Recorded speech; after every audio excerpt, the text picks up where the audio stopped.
Hello everyone, it's Thursday, March 1st, 2018, and the market's just closed down 420 points. February was certainly a crazy ride, and as promised, I wanted to provide context as to what's going on. But the first thing I really want to stress is I don't mean for any of this to come across as boastful or as arrogant or, I told you so. That's really not what I'm trying to go for. Because I really, at the end of the day, have a lot of empathy for what I think may be coming. And as most of you know, I'm pretty outspoken on numerous issues, which means I tend to leave myself vulnerable at times because I say what I'm thinking, and I'm not right 100% of the time, but I also want everybody to know I'm not Monday morning quarterbacking this either. And most advisors, they're simply just going to read headlines, tell you what they've been told to say, because they know if they deviate from the mainstream narrative and are wrong, then there's a price to pay. However, if you do what everybody else is doing and you're wrong, then you can just, sort of throw your hands up in the air and say, how could anybody have known this, or who could have predicted this? And it's sort of safer for most people to just kind of go with the flow. But ultimately, there's more than one way to accomplish the same goal. So it's really always been my goal to use certain risk management techniques to make sure all of you can live out your phase two of your life, which is people refer to as retirement or work optional lifestyles, to do whatever it is that is your purpose. So if I point back to something I said 12 months ago, it's not coming from a place of I told you so. It's coming from a place of what I said 12 months ago or 2 years ago may have sounded outlandish, but give it enough time, and usually whatever I say usually then becomes passé, or even duh. Well, that's just how things are going. But I do know I'm talking about people's livelihoods. I'm talking about people's life savings. And when you're talking about someone's livelihood and life savings, you want to make sure that that they can see a track record, and more importantly, you want to make sure that that's a good track record, because ultimately you just need to be right 51% of the time to be able to really carry out your goals. And even Warren Buffett has a similar quote to that effect.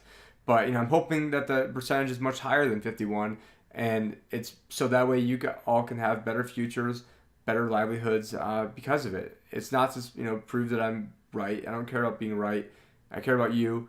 I care about your goals. I care about your passions, and I really want to protect those dreams to the best of my ability. Because what we are talking about are serious issues, and what I want to do now is give sort of an update of an off the cuff. Well, this will be an off the cuff presentation from something that I gave 14 months ago, called the Trump effect and why good news is bad news. But this is going to be updated, and really I want to counter the narrative that you're going to hear from most advisors, or the narrative you're going to hear from CNBC, because I think there's a lot of things that people out there in the financial media are promulgating, and I think a lot of it they don't know what they're talking about. And so I'm going to kind of present the counter argument with facts and graphs and all this other stuff. And again, if you guys, so right now that website, you guys can see the libertyadvisor.com. Right now, that's just a click funnel where people who watched my presentation down in Acapulco could then go and sign up to have a chat with me. But for right now, until I'm legally on board with Innovative Wealth, it's just sort of a placeholder. So that will be, I'm sort of using this as a test ground for the green screen. So I know it looks sort of funky in the bottom left and right hand corners, but still trying to work with this. I'm not obviously a media mogul or a Hollywood producer, but anyways, let's. All right. So when it comes to market valuations, one of the valuations people use is called the Shiller PE ratio. So PE ratio stands for price over earnings, and the cliff notes of this is the higher the ratio, essentially the more expensive a stock is. So if you had so the average is 16. So anytime it's above 16, it's going to be relatively more expensive. Anytime it's below 16, it's going to be a good deal. So right now it's sitting at 32.47. So we're looking at double the average rate. Last year when I gave this presentation, it was sitting at 27. So it's even higher now than it was last year. Now that's only one metric. Now there's this is a chart I see from Zero Hedge where there's 20 different metrics that they use, and 18 out of the 20 are above the average, meaning that things are relatively more expensive. Now the reason why that's important is because, and let me make sure that I've got the right chart pulled up, is that when you look at forward 10-year returns, and what that means is the return you could expect to get if you were to carry this out over 10 years. Whenever you're in the most expensive, so over here we're looking at that fifth quintile, it means that the 10-year return has only been 4%. So we're in this range right now. Now, a lot of pension funds are assuming that, they're acting like we're over here, like in the first or second quintile. And really, it's a pretty good story up until you're in the quintile that we're in right now. Just a lot of crazy stuff is going on. Now, another thing that people aren't really talking about or don't really talk about too much is something called the dot plots. Now, what the dot plot is, and again, hopefully you guys, looks like I scrolled off of that.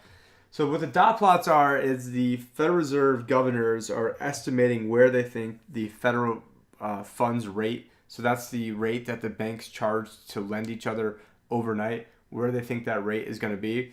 And so this was going back to 2012. They were saying that, by 2014, maybe look at this saying, okay, or maybe, let's call it a little over 1. And then you go to 2015, and the consensus was that essentially 3 years ago, we would have been at 4%. Now, not only were we not at 4%, that we were actually still at 0 at that point. Then you fast forward to 2014, and what they were saying, you see this upward trajectory, and they're saying, okay, by 2017, so let's call it a year ago, we'd be at 3.75%. Then you go to 2016, still an upward sloping trend over here, and what you can see is that, it looks like we're going to be closer to, call it 2.75% by 2018. Now, the one that just came out recently, and again, if I scroll over here, you guys can see the trajectory. And this is really the first time that I've noticed this change where if you go to 2020 over here, 2021, you're actually looking, this is really cool. I didn't realize it even has the median projection. So they're saying by 2020 that the rate would be 3.0625 on average. But then it slopes downward, meaning it peaks and then it goes back down. Whereas all the other ones you see, definitive, obviously, this is a real big upward slope.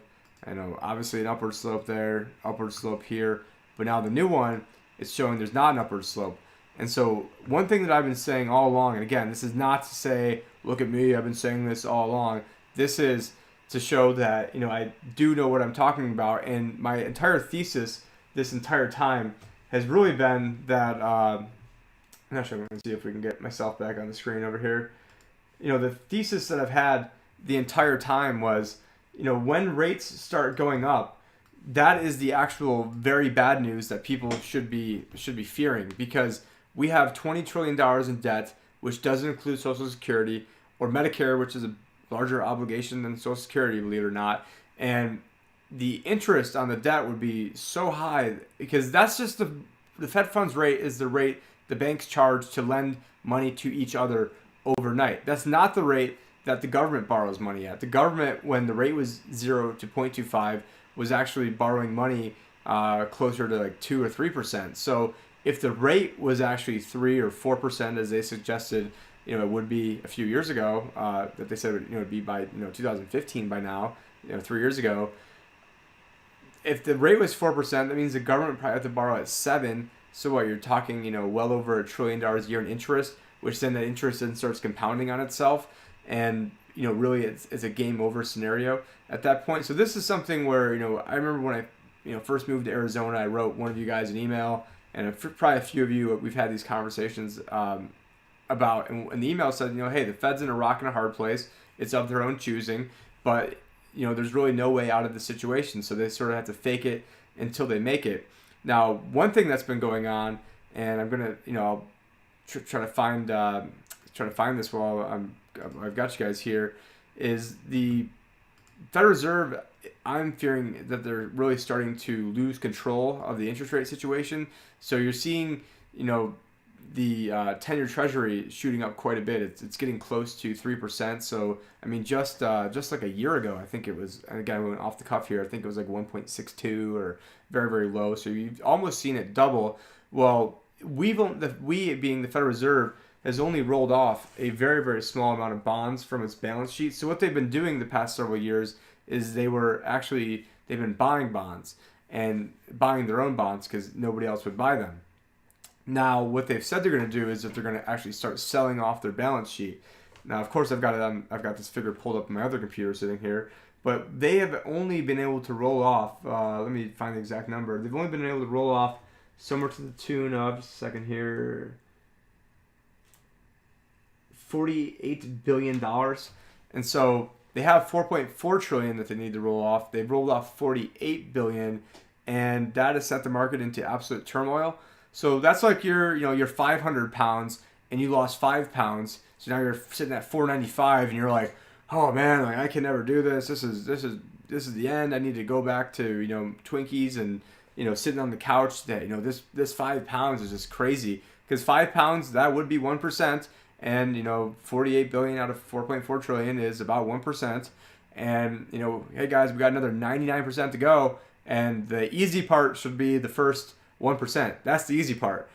So let's say you're overweight and if you're 500 pounds, maybe the first 80 pounds would be the easy part, and then then it gets progressively harder and harder. Well, we're not even at the 100-pound mark right now. We're at the you've lost 5 pounds mark, and they've already it's already sent the market into complete chaos. And and sort of how I see things playing out is that eventually they will lose control of the bond rate. It doesn't matter what they make as Fed fund rates. They can make the Fed funds back down to zero if they wanted to. If the market isn't willing to accept that rate, then eventually that rate would have to go higher to entice people to buy the bonds.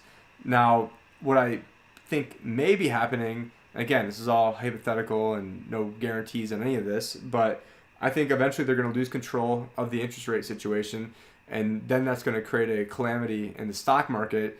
And then in order to be able to finance the debt, they're going to have to start launching more quantitative easing programs, which is fancy code word for printing money. And then when we start printing more money, then that's going to be the shot heard across the world, which is then going to be very, very bad for the US dollar. Now, again, I don't know the timing on all this stuff. Sort of surprised that it's lasted as long as it has, but it's sort of like, it's like a spring right now. We've been holding down the spring. Well,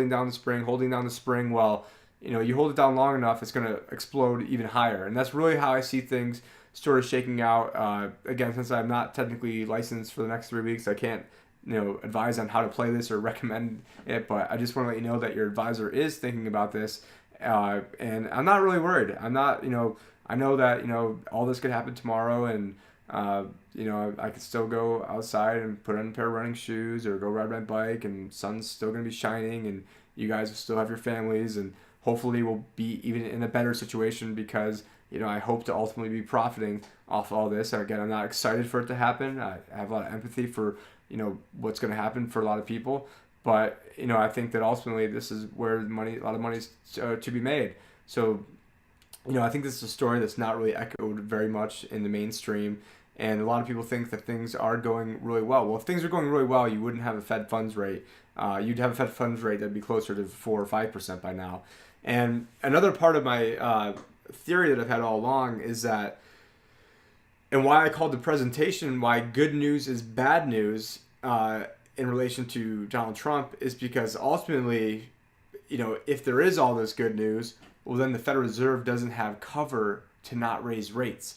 And so not having cover to raise rates, that means that the good news will then lead to the bad news, because the bad news is the rates going up, because ultimately that means we're not going to be able to afford the interest payments, which, ultimately I think will be a good story for some of the gold miners, some of the precious metals, some of the commodities. Not in the beginning. I think Bitcoin, when all this stuff goes down, I think Bitcoin and cryptocurrencies will go down probably even more than other assets. But I think once they start turning on the printing press, then the ones that are worth it will then go back up. And obviously there's a lot of BS cryptocurrencies that are out there. There's lots of scams, there's lots of Ponzi schemes, there's lots of fraudsters. And just like the .com bubble, there was a lot of pets.coms, there's a lot of BS, there's a lot of companies with no substance and just, catchy names. But if you held on to Amazon, yeah, you would have lost a lot of money temporarily, but then they would, now it's sitting at, I don't even know, like 1,400, something like that. And yeah, I think it went down over 90% when it crashed. But if you held on to that, or Apple or Google or some of the other ones, you ended up making a killing.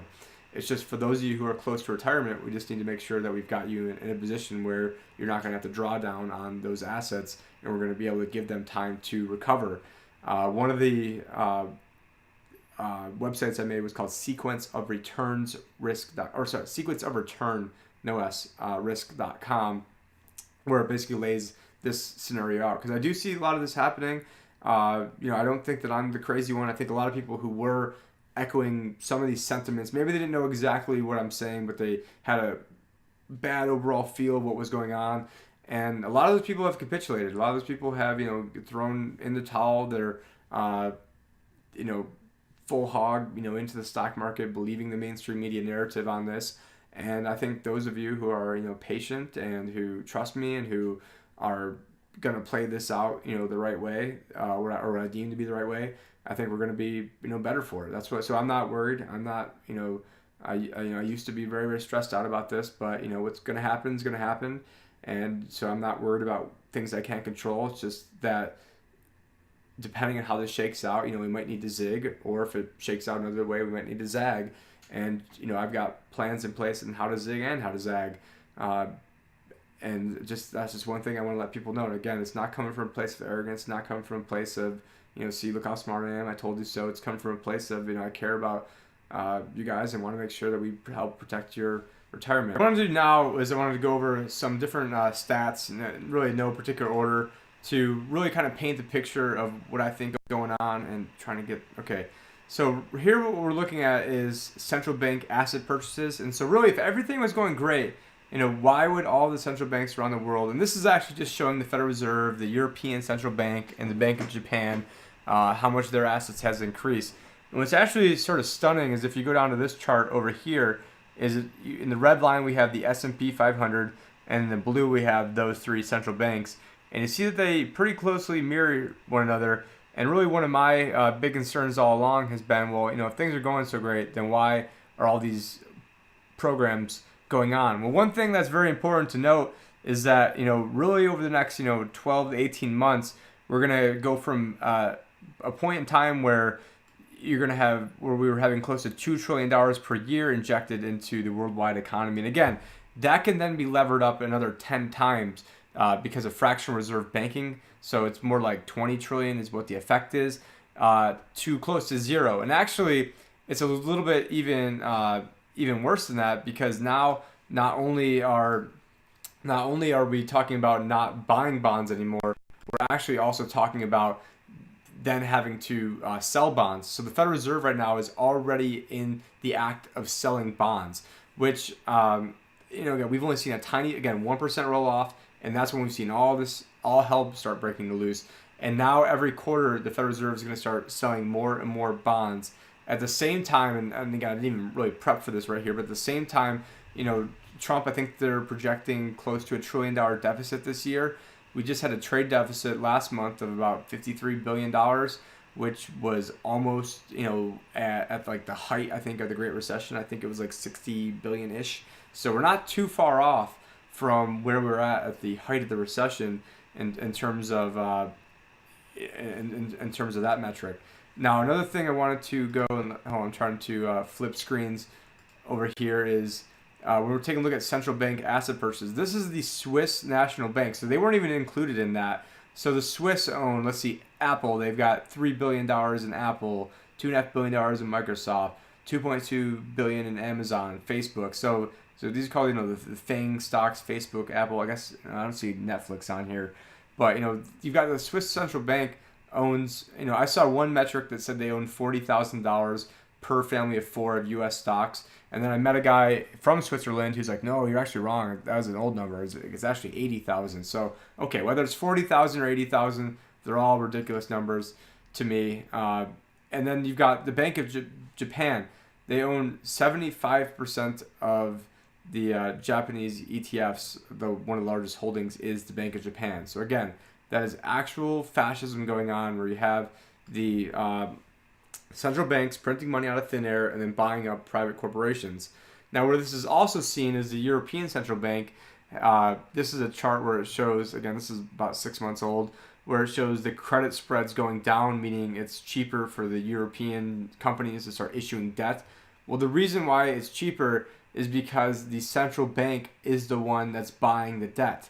Again, by most people's definitions, that would be actual fascism going on, but nobody's talking about that. So you've got companies like Deutsche Bank who have no business at all selling their bonds for the price they're selling them at, but they're able to perpetuate and make this last longer because the central bank is in there distorting the market and buying things up. Now, speaking of buying things up, you've got companies are buying back stocks at a record pace because of the Trump tax break. So companies, instead of investing that money in themselves, are literally buying back their own stock while their stock is also sitting over at record levels. And again, I don't think that that's a great thing to do long term for these companies. And what it also does is it paints a rosier picture of what's going on, because let's say you used to have 1,000,000 shares outstanding and now you have 900,000 shares outstanding. Well, your earnings per share, even if the revenue stayed the same, could go up by 10% strictly for the fact that now you've got 10% less stock outstanding. But what the companies are also doing is they're issuing record amounts of debt, and then that debt, they're using debt to then buy back their own stock, and they're buying back the stock at record prices. And so there's a lot of things that are going on to distort the market. Now so I already mentioned the trade deficit, and let me actually try to pull it up. So we got Fred trade deficit, and again, you guys pay me for this stuff, so I don't expect anyone to be going over here and trying to look at this. But for anyone that cares, it's called the Federal Reserve Economic Database. They refer to it as FRED, and that's really a great spot where you can find information. So I'm trying to see if it's scrolling over to the main screen right now. Let me bear with me just a second over here. Okay, so we got the trade balance of FRED, and if I remember correctly, this is an inverted graph, meaning the lower the number is, the bottom, or the the worst case the picture really is. So again, we're just waiting for. Okay, so again, the lower this goes, the worse the trade deficit is. So 0 would be at the top over here. And again, it's been a long time since we were at 0. But let's go back to the recession. So May 2018, right before everything hit the fan, you're looking at. So if we go back, last time it was at 53. We're looking at. I guess even 2004. We're running deficits in the height of the recession, negative 60 billion, and now we're looking at 53 billion. And again, these are numbers that will probably end up being revised back, but not a great thing. Another thing that's not great is the personal savings rate. The personal savings rate right now is like 2.6, I think. Okay, it's saying it's 3.2. Again, I saw some numbers that was even lower than that. So okay, 3.2. We're talking a year or two before the recession kicked in. I mean, depending on what part of the country you were in. I mean, here in Arizona, again, I was living in New York at the time, but things were already starting to go down in 2006 from a housing standpoint. So again, the personal savings have collapsed, and sort of my thesis is, well, if everything is going so great, then how come people aren't able to save more money? I mean, certainly, it's obviously not all going into Bitcoin, because that's only a $500 billion market. And so you're seeing the trade deficits exploding. You're seeing the budget deficits exploding. And actually, they're not even projecting out to balance the budget in 10 years. I mean, at least back in the day, I'm old enough to remember that they at least used to have this ruse that we would balance the budget, 10 years down the road, and with all these economic projections. Well, now they're projecting, we're going to go 10 years without a recession, and we're going to, marching forward, and we're still not even going to have a balanced budget, even by their own projections, which is just absolutely crazy. Because right now I think we're in the second or third longest recovery ever. I believe it's the second longest recovery ever. I think the only one that maybe beat out this one was the 90s tech boom that ended because of 9/11. That's really, I think, the only time that lasted longer than this. So we're trying to say we're going to have double, essentially the longest one ever, with no recessions or no downturns between now and then. I mean, it's absolutely crazy. Now, another thing that's kind of crazy is people are saying, okay, well, Donald Trump had an amazing first year, and he did. He accomplished a lot of things, a lot more than, a lot of people would give him credit for. But, they're making it out to seem like the economy is doing amazing. Well, the last 4 years of Obama, the economy was growing at more than 2.3%. I believe his average, I think his average was 2.2, and Trump's first year it was 2.3. So again, I don't know how you can say 2.2 is economic stagnation and everything is going to hell in a handbasket, but 2.3 is a new day for America. Everything is saved, because there was actually a few and I can probably go look this up right now on the Fed website. But if we go back to annualized GDP, and there were several years with Obama where it was more than 2.3, so meaning that he did a better job than Trump. So I just want to, again, everyone knows I'm not an Obama fan. I'm becoming less and less of a Trump fan every day as he's promulgating some of this fake news. But actually, no, the GDP is showing me the actual dollar amount on this graph, not the percentage. But I know for a fact that Obama had 2 or 3 that, and I don't think it was his last. I think it was like 15 and 14 where he was over 2.3, which was Trump was at. So, I'm just trying to be consistent and saying you can't call 2.2 horrible, but then somehow say 2.3 is like amazing, especially given the fact that that he being Obama had several years where it was above that. And again, economics 101 is that a president can do very little in 1 year to actually get things going, and they can do things to screw things up, but it's very hard to have them have any meaningful change. And another problem I have is that anybody can go cut taxes. These aren't really true tax reforms, in my opinion. A tax reform would be moving from maybe an income tax to a consumption tax, or maybe having different tariffs instead. And this is not having an income tax and tariffs. It's just using tariffs. The reason I bring that up is because today Trump reiterated that we would have some sort of steel and aluminum tariff, which is something I was talking about 14 months ago in the original Trump presentation, where he was campaigning that he was going to have these sort of tariffs. And really what it is, it's a tax on the American consumer. If China or Japan or anybody else wants to sell us their stuff cheaper, well, then we should be taking advantage of that misallocation of capital and bringing in the goods cheaper. All it means is it's going to cost American consumers more money in order to purchase steel, purchase those raw materials. And at a certain point, the rest of the world is really getting. This is another point that I had actually in the slide, where it's the rest of the world that's getting. And actually, let me just try to find that slide. Just 1 second here. All right, let's turn this back on. All right. So again, here's another chart that shows central bank asset purchases. Again, this is a year old at this point, but a lot of these are going to stop within the next year and a half. So at that point, things could get pretty interesting. But let me see. Okay, all right, my computer is trying to catch up to me. So yeah, this was January 2017 when I made this.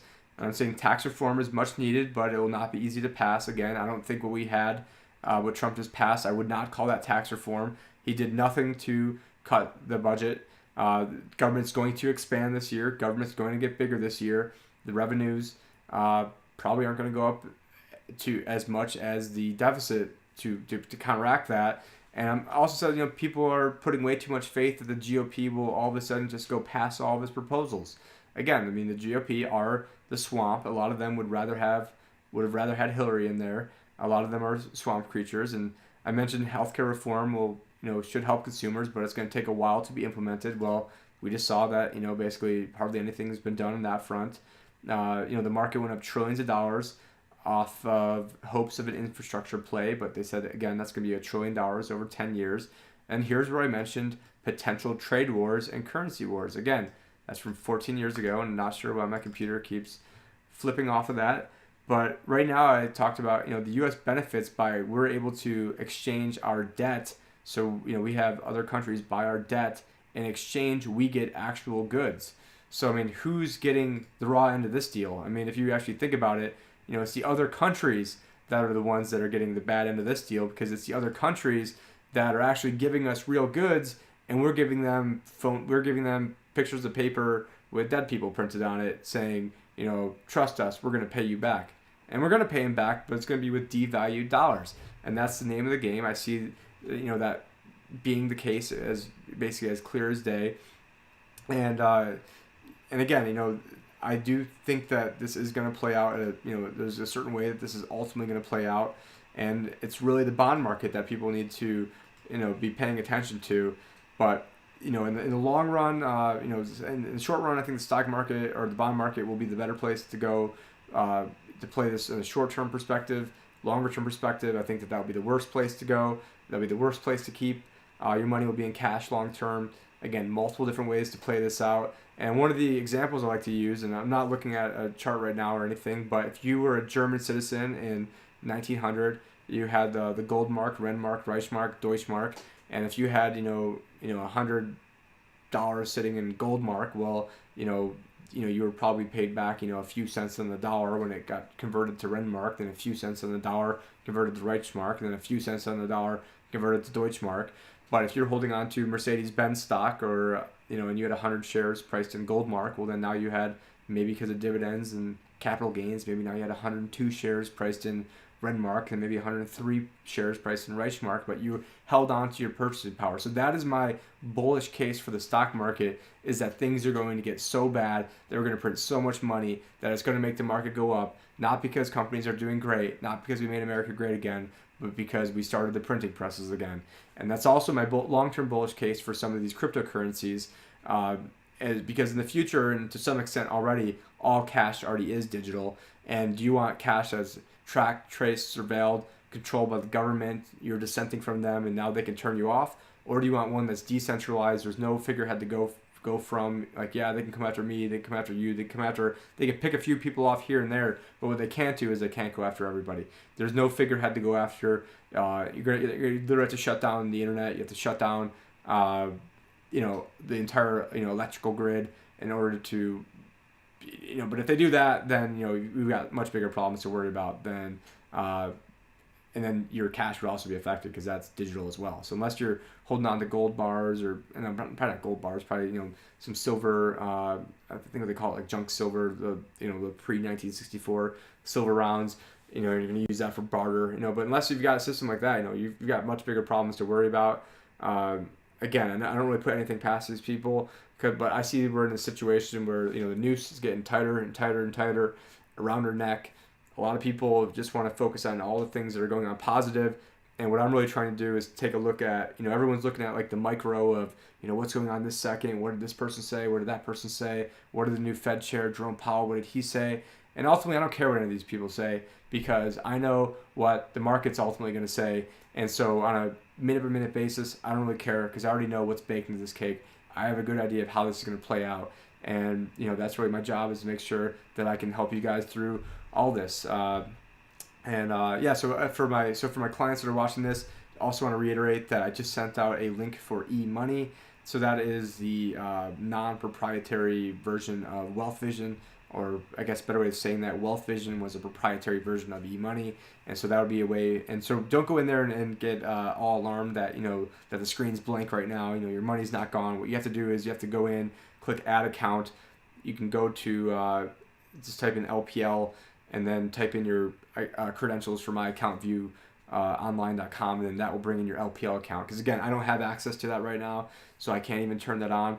But eventually, when your money's at TD, then I would have a data feed over there. But again, I'm not with TD officially right now. I'm still waiting on the state of Arizona to process innovative advisory groups, Arizona registration, at which point we can start rocking and rolling again. But I appreciate everybody for watching this. Again, if you have people who are close to retirement and they aren't hearing this message, please feel free to share this with them, because I think you're going to do them a big favor. And it's not enough to say, I told you so. You want to be proactive on this, and I think you do have the chance to help some of your friends out. You do have the chance to help some of your family members out, and it's the ones who are either very close to retirement or just retired are the ones who are going to be infected by this. If you're 25 years old, 35, 45, doesn't really matter. You've got time to wait this out. But if you're 57, 62, 64, 65, I would, and you don't know somebody like me, and you aren't thinking of this, and you don't know anything that I just told you about, then I would be worried for you. But I know I'm not worried. I know I still sleep soundly at night, and really, my main goal is to make sure I'm taking care of all you guys. And if you guys ever need anything, let me know. You know how to get a hold of me. Feel free to schedule yourself. I'm doing a lot of virtual meetings right now, so we can do a Zoom meeting, which is sort of like a go-to meeting. I've probably done with most of you here, and yeah, you'll be able to see my screen. I can see you. We can have a good dialogue, and the best part is, you don't have to go get in your car to even do that. So Hope you guys have a great weekend, and hope you like this. Let me know, what you did like about this. Let me know what you didn't like about this. Let me know topics you'd like me to talk about in the future, and we can go at it that way. But thank you very much, and hope you guys have a great